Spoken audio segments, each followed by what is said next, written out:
Telangana veg semi and tasty kitchen. ఈరోజు అయితే morning ఇప్పుడు 7:30 అవుతుందండి. ఇక మంచు చినుకుల్లా పడుతుంది, వర్షంలా పడుతుంది కూడా.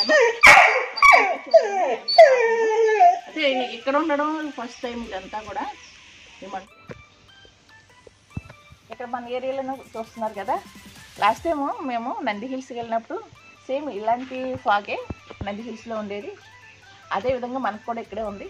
మనకైతే కెమెరాలో క్యాప్చర్ చేయట్లేదు, కానీ చూడండి చిన్న చిన్న రైన్ వచ్చినట్లుగా కనిపిస్తుంది. అయితే కెమెరా అయితే క్యాప్చర్ చేయడం లేదు.